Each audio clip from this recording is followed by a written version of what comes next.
Dear Dr. Love, magandang gabi po sa inyo.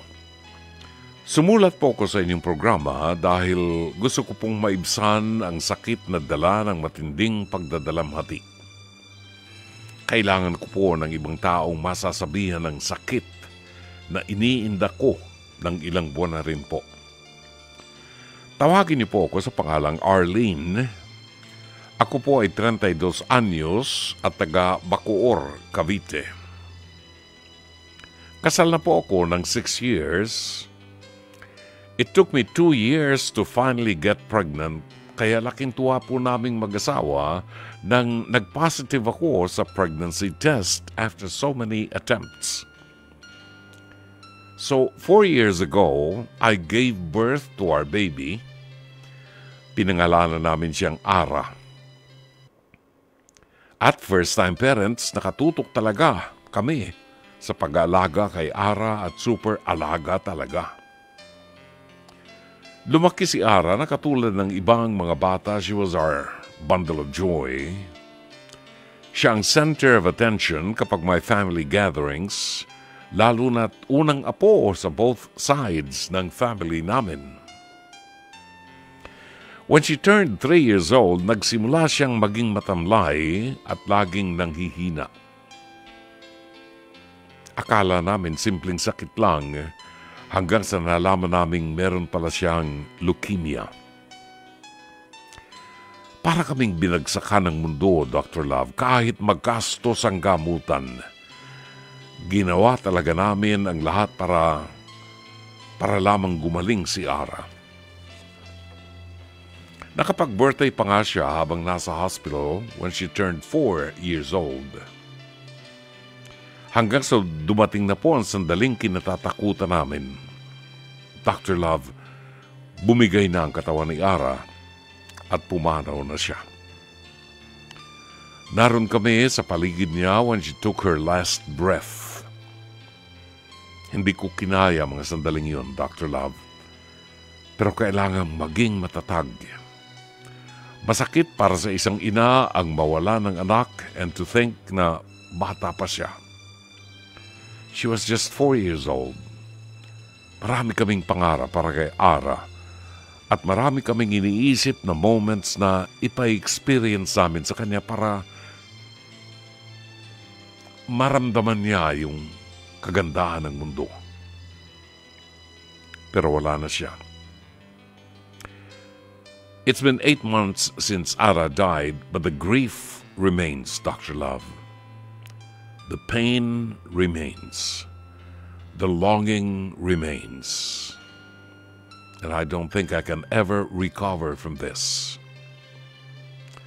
Dito po ako talagang nahihirapan, Dr. Love. Hindi ko pa po tanggap at kapag may times na gusto ng husband kong makipagsiping sa akin, tumatanggi po ako. What if mabuntis ulit ako? Parang may trauma na kasi ako na baka mawala ulit ang baby namin. Natatakot na po ako. Dr. Love, hirap na hirap po ako sa part ng acceptance. In denial pa rin po ako until now. I know it's a normal stage, pero hirap na hirap po ako. I've been trying to keep myself busy sa work and spending time with friends and family. Pero may times po talaga na bumibigay ako. I miss Ara so much. I miss my little angel. Paano ko pa po ba malalampasan ang mga nararamdaman kong ito, Dr. Love? I need your comforting words to help me get through this and ultimately find peace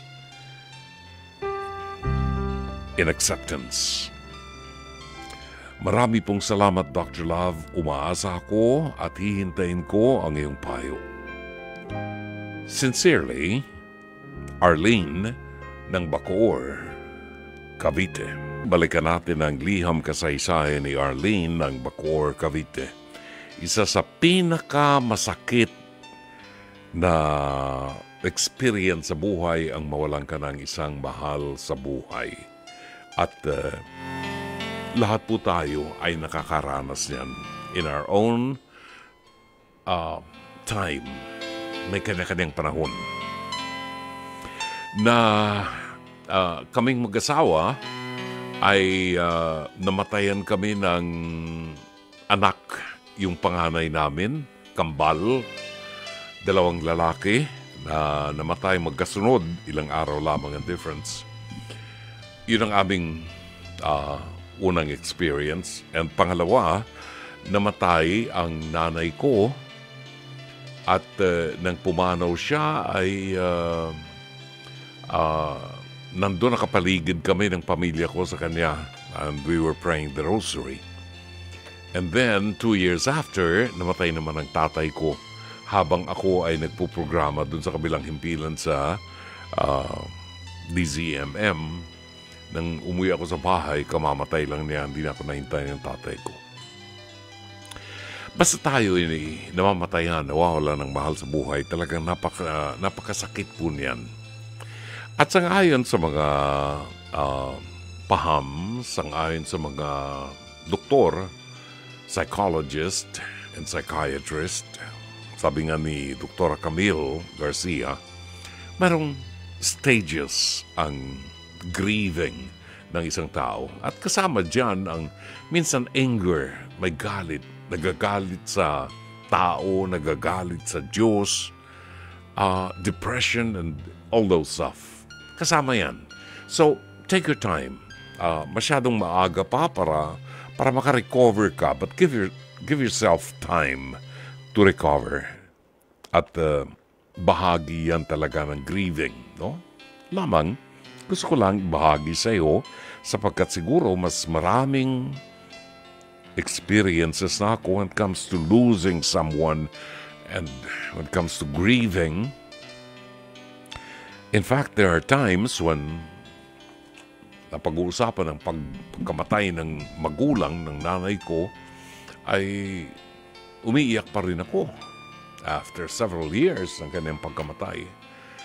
So, dinaanan ko yung dinaanan mo, Arlene, na there was a time when I even asked God, bakit kailangan mangyari sa akin to? Kulang pa ba yung mga paglilingkod ko sa Kanya?